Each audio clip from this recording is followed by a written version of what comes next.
அனைவருக்கும் கோடான கோடி நமஸ்காரங்களை பிரம்மசக்தி சித்தர் வாக்கு ஜோதிடர் தெரிவித்துக் கொள்கிறேன். இந்த நிகழ்ச்சியின் மூலம் சகல யோகங்களும், சகல செல்வங்களும், சகல சௌபாக்கியங்களும், சகல ஐஸ்வர்யங்களும் பெற்று சிறந்த வாழ்க்கை, உயர்ந்த வாழ்க்கை வாழ வேண்டும் என்று உங்கள் அனைவரையும் அந்த ஆண்டவன் அருளோடு வாழ்த்துகிறேன். எல்லாரும் எப்படி இருக்கீங்க? நிச்சயமாக நல்ல யோகங்களோடு நீங்கள் வாழ வேண்டும். இப்போ இன்னைக்கு என்ன பார்க்க போகிறோம் அப்படின்னா, ஆடி மாத பலன்கள். இந்த ஆடி மாதம் என்றால் என்ன? முதலில் ஆடி மாதம்னாலே எல்லாரும் கொஞ்சம் அச்சம் பயம். ஆடி வந்துருச்சே, இன்னைக்கு வியாபாரம் நல்லா இருக்காது, தொழில் நல்லா இருக்காது அப்படின்னு ஒரு அச்சம், வருமானம் இல்லாமல் போயின்ற ஒரு அச்சம், ஒரு பயம், பொருளாதார நெருக்கடி. இந்த ஆடி மாதம் அப்படிப்பட்ட மாதமா என்பதுதான் இப்போ உங்களுக்கு தரக்கூடிய விளக்கம். ஆடி மாதம் என்றால் என்ன? முதலில் அதாவது அம்மையப்பன் சிவபெருமானும் பார்வதியும் 6 மாதங்கள் உலகை ஆளக்கூடிய ஒரு ஆட்சி செலுத்தக்கூடியதாக 6 மாதம் சிவபெருமான ஆட்சி, 6 மாதம் பார்வதி தேவியினுடைய ஆட்சி என்று பிரிக்கப்பட்டிருக்கிறார்கள். ஆக உத்தராயண காலம் என்று சொல்லக்கூடிய மகர ராசியில் தொடங்குகின்ற அந்த தை முதல் ஆணி வரை உலகத்தில் உள்ள அத்தனை ஜீவன்களுக்கும் படியளந்து பல யோகங்களை வழங்குகிறார் சிவபெருமான். ஆகவே தான் மகராந்தி பொங்கல் என்று அவருக்கு சங்கராந்தி பொங்கல், மகராந்தி பொங்கல் என்று சொல்லக்கூடிய சங்கராந்தி பொங்கல், மகராந்தி. சங்கரன் என்றால் சிவபெருமான். அவருக்கு வழிபட்டு இந்த தை மாதத்தை வரவேற்கின்றோம். இவ தை முதல் ஆணி வரை உத்தராயணம் சிவபெருமானுடைய ஆட்சி முடிந்து விடுகிறது. தற்போது பராசக்தி பார்வதி தேவி என்று சொல்லக்கூடிய அந்த பராசக்தியினுடைய ஆட்சி இந்த ஆடி மாதம் தொடங்குகின்றது. ஆக இந்த அம்பாளின் ஆடி மாதம் தொடங்குவதால் அம்மனை வழிபடக்கூடிய ஒரு பாரம்பரிய விழா. எப்படி தை மாதம் சிவபெருமானுக்காக சங்கராந்தி பொங்கல் வைக்கிறோமோ, அதே போல் ஆடி மாதம் அம்மனை வழிபட, அம்மன் ஆட்சி தொடங்குகின்ற இந்த ஆடி மாதம் அம்பாளை வழிபடுகின்ற ஒரு பாரம்பரியம் உலகெங்கும் ஏற்பட்டிருக்கிறது. அம்பாளை வழிபடும் பொழுது அனைத்து விதமான பிரச்சனைகளும் தீரும் என்பது ஒரு மறுக்க முடியாத உண்மை. அந்த சிவபெருமானுக்கே ஏற்பட்ட பிரச்சனை அம்பாள் தான் தீர்த்து வைத்திருக்கிறார். அப்படிப்பட்ட பராசக்தி என்று பெயர். ஆகவேதான் பராசக்தி. ஆக சர்வ லோகத்திலையும் பராசக்தியின் ஆட்சி சிறப்பு பெறுகின்ற ஒரு மாதம் இந்த ஆடி மாதம். ஆடி மாதம் அவ்வளவு மோசமான மாதமா? ஆடி மாதம் என்பது அவ்வளவு மோசமான மாதமா? கண்டிப்பா கிடையாது. இந்த ஆடி மாதத்தில் பிறந்தவர்கள் ஆச்சரியமான, அபாரமான அதிர்ஷ்ட சக்தி யோகங்களோடு சாதனை படைத்திருக்கிறார்கள் என்பது மறுக்க முடியாத உண்மை. எத்தனையோ பேர் ஆடி மாதத்தில் பிறந்தவர்கள் பல சாதனைகள் புரிந்திருக்கிறார்கள் என்பது மிக மறுக்க முடியாத உண்மை. ஆக உலகில் பிறந்த ஒரு பெண்ணுக்கோ ஒரு ஆணுக்கோ ஒரு புகழ்மிக்க பிரபலமான யோகங்கள் வழங்கக்கூடிய கிரகங்கள் யார்? பிரபலமான ஒளிமயமான பிரகாசமான ஒரு பிரபலமான பேரும் புகழும் கொட்டித் தருகின்ற ஒரு கிரகங்கள் என்பது சூரியன், சந்திரன் மட்டுமே.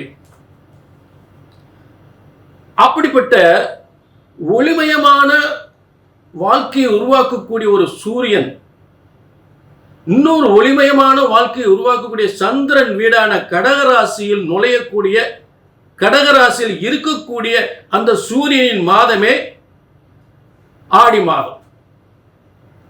ஆக உலகத்தில் மிகப்பெரிய ஒளிமயமான சக்தியை உருவாக்கக்கூடிய கிரகங்கள் இந்த சூரியன், சந்திரன். ஆக இந்த சூரியன் சந்திரன் வலிமை வருகின்ற இந்த மாதம்தான் இந்த ஆடி மாதம் என்பதை மறந்துவிடக்கூடாது. ஆக ஆடி மாதம் என்பது சாதாரண மாதம் அல்ல. இதை அந்த தெய்வ பலத்தோடு அந்த அம்பாளை வழிபட்டு ஒவ்வொரு காரியம் செய்யும் பொழுது மிகப்பெரிய வெற்றி ஏற்படுத்தும். மேலும் இந்த ஒளிமயமான அதாவது இந்த ஒளிமயமான சூரியன் சந்திரன் இந்த ஆடி மாதம் ஒளிமயமான இந்த சூரியன் சந்திரன் யாருடைய வாழ்க்கையில், எந்தெந்த ராசிக்காரர்கள் வாழ்க்கையில் பிரபலமான ஒரு யோகமான ஒரு அதிர்ஷ்டமான ஒரு யோகத்தை கொடுத்து ஒரு ஒளிமயமான ஒரு வாழ்க்கையை உருவாக்க போகிறார்கள். இந்த ஒளிமயமான கிரகமான இந்த சூரியன் சந்திரன் இந்த ஆடி மாதம். அப்படிப்பட்ட யோகம் யாருக்கெல்லாம் கிடைக்கப் போகின்றது என்பதை மேஷம் முதல் மீனம் வரை மிக துல்லிதமாக பார்க்க போகின்றோம். இதுதானுங்க இந்த ஆடி மாதத்தினுடைய மிகப்பெரிய சிறப்பு. உலகத்தில் ஒரு சில மனிதர்களை மிகவும் அற்புதமான யோகத்தை கொடுத்து, பிரபலமான யோகத்தை கொடுத்து ஒளிமயமான வாழ்க்கையை உருவாக்கக்கூடியவர்களே இந்த சூரியன் சந்திரன். ஆக அப்படிப்பட்ட சந்திரன் வீட்டில் இருக்கக்கூடிய மாதமே இந்த ஆடி மாதம். ஆக யாருக்கெல்லாம் ஒளிமயமான சிறந்த வாழ்க்கை அமையப் போகிறது என்பதை மேஷம் முதல் மீனம் வரை சிறப்பாக துல்லிதமாக தெளிவாக பார்க்கலாம். சரிங்களா?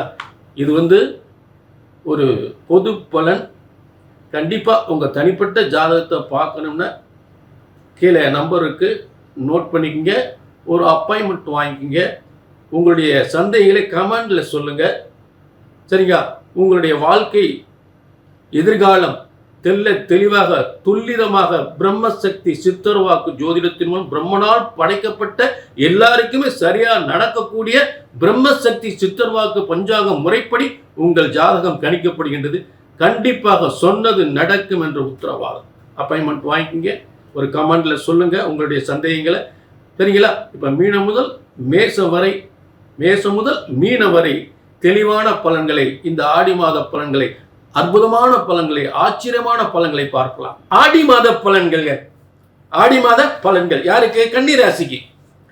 கன்னிராசியினுடைய ஆடி மாத பலன் எப்படிப்பட்ட பலன்கள் தெரியுமா? முதல்ல நல்ல கவனிங்க. தசமஸ்தானத்தில் முதல்ல அந்த ராசிக்கு அதிபதியும் 4-7 மிக சிறந்த வலிமை அடைகின்ற ஒரு சிறந்த மாதம். மேலும் கன்னி ராசிக்கு லாபஸ்தானத்தில் அந்த கடக ராசியில் உலக வாழ்க்கையில் எல்லாருக்குமே மிகப்பெரிய பிரகாசமான ஒளிமயமான புகழ் பெறுகின்ற நல்ல வாழ்க்கை, பிரகாசமாக வாழ்கின்ற ஒரு வாழ்க்கையை தரக்கூடிய சூரியனாகப்பட்டவன் லாபஸ்தானத்தில், கன்னிராசிக்கு லாபஸ்தானத்தில் இருக்கக்கூடிய ஒரு மாதம்தான் இந்த ஆடி மாதம். சந்திரனுடைய வீட்டில் கடகராசி சந்திரனுடைய இடம், அந்த இடம் கன்னிராசிக்கு லாபஸ்தானம். அந்த இடத்தில் சூரியன் இருக்கக்கூடிய மாதம் தான் இந்த ஆடி மாதம். அப்ப ஒரு மனதில் ஏற்படுகின்ற லட்சியங்கள், ஆசைகள், ஒரு திட்டங்கள் எல்லாம் மிகப்பெரிய வெற்றி அடையக்கூடிய ஒரு இடத்தில் சூரியன் இருக்கிறார். அப்ப கன்னிராசியினுடைய என்னென்ன நினைக்கிறீங்களோ அத்தனை காரியங்களுக்குமே ஒரு நல்ல ஒரு அடித்தளம் இடுகின்ற, ஆவணியில வெற்றி அடையக்கூடிய அத்தனை காரியங்களுமே இந்த ஆடி மாசமே வெற்றி ஆயிரும். என்ன அந்த காரியத்தை ஆவணியில தொடங்கணும்னு முடிவு பண்ணுவீங்க. அதனால இந்த ஆடி மாதம் என்பது எந்த ஒரு ஆடி மாதத்தில் இல்லாத ஒரு சிறப்பு யோகங்கள் இந்த ஆடி மாதத்தில் ஏற்படுகின்றது. அதனை நல்லா கவனிச்சிங்க. முதல் விஷயம், கன்னி ராசிக்கு எப்பவுமே ஒரு குடும்பத்துக்கு நல்ல வியாபாரமாக இருந்தாலும் சரி, வருமானம் இருந்தாலும் சரி, உத்தியோகம் என்றாலும் சரி, உயர்ந்த பதவி என்றாலும் சரி, செய்கின்ற தொழில் என்றாலும் சரி, அத்தனையும் சிறப்பு பெறுகின்ற ஒரு ஸ்தானம். அதுதான் 2ஆம் இடம், தனம், வாக்கு, குடும்பஸ்தானம். தனம், வருமானம், குடும்பம், தனஸ்தானமும் குடும்பஸ்தானம் என்று சொல்லக்கூடிய ஒரு சுக்கிரன் கன்னிராசிக்கு 2ஆம் இடம் துளாராசிக்கு அதிபதியான சுக்கிரன் 9ஆம் இடத்தில் ஆட்சி வருகின்ற ஒரு சிறந்த மாதம். முதல் பாயிண்ட் அதுதான். அது ஒரு அற்புதமான கிரகம். அப்ப எல்லா வழிகளிலுமே தனம் பெறுகின்ற வழிகள், வியாபார வழிகள், பதவி உயர்வு பெறுகின்ற வழிகள், பதவியை செய்கின்ற தொழில், உத்தியோகத்தில், வருமானத்தில் பேரும் புகழும், நல்ல நல்ல பேரு, நல்ல வருமானம், நல்ல முன்னேற்றம், நல்ல மனிதர்கள் ஆதரவு, உயர்ந்த மனிதர்கள் ஆதரவு, உயர்ந்த உத்தியோகம் என்று எல்லாமே சிறப்பு பெறுகின்ற ஒரு மாதமாக இந்த ஆடி மாதம் நிச்சயமாக அமைய போகிறது கன்னிராசிக்கு. ஒரு மன மகிழ்ச்சியான வாழ்க்கை, ஒரு பிரகாசமான வாழ்க்கை, ஒரு பேரும் புகழும் கிடைக்கின்ற ஒரு வாழ்க்கையாக இந்த ஆடி மாதம் அமைய போகிறது. அதில் மற்ற ஆடி மாதம் மாதிரி இல்லை, இந்த ஆடி மாதம் மிகப்பெரிய சாதனை படைக்கும். சரி, அது ஒன்று. அடுத்ததாக உங்கள் ராசிக்கு அதிபதியே 11ஆம் இடத்திலிருந்து அதுக்கப்புறம் 10ஆம் இடத்திலிருந்து அதுக்கு 11ஆம் இடத்துக்கு வந்துடுறார். அதாவது மிதுன ராசிக்கு அதிபதியான புதன் யாரு? கல்வி, வியாபாரம், கம்யூனிகேஷன், பத்திரிகை தொழில், ஆசிரியர் தொழில், நிர்வாகம், அக்கௌண்ட்ஸு, இதெல்லாம் சம்பந்தப்பட்ட தொழில் பார்க்கலாம். மிகப்பெரிய ஒரு முன்னேற்றத்தை ஏற்படுத்தக்கூடிய ஒரு புதனாகப்பட்டவன். சரி, அடுத்து 4-7க்குரிய குரு பகவான் இந்த ஆடி மற்ற மாதத்தை விட இந்த ஆடி மாதத்தில் 4-7க்குரிய குரு பகவான் அந்த வலிமை வருகின்ற ஒரு மாதம். இது எப்படி வரும்னா அம்சத்துல தான் வலிமை அடையும். அம்சத்துல வலிமை அடையும் பொழுது, அதாவது திருவாதிரை 4ஆம் பாதத்தில் அம்சத்துல வலிமை அடையும். அப்ப நல்ல திருமண வாழ்க்கை, நல்ல வெளிநாட்டு யோகம், நல்ல பதவி யோகம், பதவி உயர்வு என்ற யோகம், தொழிலில் பல மடங்கு வெற்றி, செய்கின்ற வியாபாரம், வருமானம், 10ஆம் இடம் ரொம்ப அற்புதமாக வலிமை பெறுகின்ற ஒரு சிறந்த மாதமாக. குரு அந்த இடத்துல வலிமையாக இருந்தால் என்ன எனக்கு கேந்திரஸ்தானத்து சுபகிரகமான தனகாரகனான சொத்துக்களை, வீடு வாசல் சொத்துக்களை தரக்கூடியவனான, வீடு வாசல் சொத்துக்களை பெறலாம், வெளிநாட்டு யோகத்தை பெறலாம், தொழில் மிகப்பெரிய தொழிலை உருவாக்கலாம். அந்த தொழில் எப்படின்னா ஆடி மாதம் அந்த தொழிலுக்கான ஆயத்த பணிகள் ஆவணியில் தொடங்கலாம். அதற்கான கண் முன்னே அத்தனை யோகங்கள் ஆடி மாதம் உங்களுக்கு உருவாகும், நிச்சயமா நடக்கும்.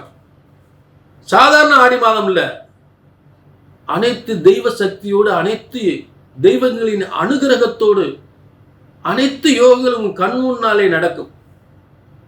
சிறப்பான மாதம் ஆடி மாதம். ஆக சுக்கிரன் வலிமை, குரு வலிமை, புதன் வலிமை, செவ்வாய் வலிமை. செவ்வாய் உங்களுக்கு ஒவ்வொரு காரியத்துக்கும் உடம்பு அப்படியே தன்னை போல ஒரு மாற்றம், ஒரு துடிப்பு, ஒரு நியாயமான ஒரு காரியம், ஒரு நியாயமான வெற்றி, ஒரு நியாயமான ஆசை, இதெல்லாம் வெற்றி பெறக்கூடிய அளவுக்கு செவ்வாய் உங்களுக்கு உறுதுணையா இருக்கிறார். முயற்சிகள் அனைத்தும் வெற்றி பெறக்கூடிய இடத்தில் செவ்வாய் உங்க இடத்துக்கு வந்துடுறார். எங்க ஆடி 13 உங்களுக்கு வந்துடுறார், உங்க இடத்துக்கு வந்துடுறார். புரிஞ்சுட்டீங்களா? ஆக சகோதரர்கள் பலம், உறவுகள் பலம், அதை ரொம்ப ரொம்ப நிறைய உறவுக்காரர்களை, ஏப்பா இந்த இதுக்கு நான் உங்களுக்கு உதவி பண்றேன், எதுக்கு இதெல்லாம் சங்கடப்படுறீங்க, தைரியமா கேளுங்க. அதே மாதிரி பெரிய அதிகாரியா இருந்தாலும் சரி, எதுக்கு சங்கடப்படுறீங்க, என்கிட்ட கேளுப்பா, நான் செஞ்சு கொடுக்குறேன், சக்சஸ் பண்ணிடுவோம், தயங்காம கேளுங்க அப்படின்னு எல்லாரும் எல்லாருடைய ஆதரவு பெற்று சிறந்து விளங்கக்கூடிய ஒரு மாதமாக அமையப் போகிறது. அதனால கன்னிராசி போல பல உயர்வுகளை பெறக்கூடிய ஒரு ஆடி மாதமாக உறுதியாக அமைய போகிறது. ஆடி மாதம் என்று அச்சப்படாதீர்கள், அதிரடி யோகம் ஏற்பட போகின்றது, அற்புத யோகம் ஏற்படுகிறது. பல கிரக மாற்றங்கள், சுக்கிரன் வலிமை, குரு வலிமை, புதன் வலிமை, செவ்வாய் வலிமை, அத்தனை கிரகங்கள் வலிமை பெறுகின்றது. புரிஞ்சுட்டீங்களா? ஒரு கிரகம் வலிமை ஆட்சி உச்சம் பெற்றாலே ஆடி மாசத்தை அதிர்ஷ்டமான மாசம் மாத்திடலாம். இல்ல அத்தனை கிரகங்கள் சேர்ந்து உங்களுக்கு உங்க வாழ்க்கையை தலைகளை மாற்றப்படும். இது பொது பலன். இப்படியெல்லாம் உண்மையிலே நடக்குமா அப்படின்னு பார்த்தீங்கன்னா கீழே நம்பருக்கு நோட் பண்ணிங்க. மற்றும் உங்கள் சந்தேகங்கள், உங்கள் கேள்வி கீழே கமெண்ட்ல சொல்லுங்க. இந்த நிகழ்ச்சி எப்படி இருக்குன்றதை சொல்லுங்க. நிச்சயமா உங்கள் வாழ்க்கையில் பல வெற்றிகளை அடையும், அதில் மாற்றமே இல்லை. ஏன்னா இது பிரம்மசக்தி சித்தர் வாக்கு ஜோதிடம். நான் சொல்லக்கூடிய ஒரே வார்த்தை தாங்க, ஒரு ஜோதிடத்தின் பலன் சொன்னது நடக்கலை அப்படின்னா ஒன்று உங்கள் ஜாதகம் தப்பார்கள், இல்லை ஜோசியம் தப்பார்கள். என்னை பொறுத்து தப்பு வரக்கூடாது, சொன்னது நடக்கணும், அதுதான் முக்கியம். புரிஞ்சுங்களா? ஆக கீழே நம்பருக்கு நோட் பண்ணிக்கங்க. உங்கள் எதிர்கால பலனை பார்ப்பதற்கு ஒரு அப்பாயின்மெண்ட் வாங்கிக்க. மீண்டும் ஒரு நல்ல நிகழ்ச்சியில் சந்திக்கும் வரை உங்களிடமிருந்து விடைபெறுகிறேன். நன்றி, வணக்கம்.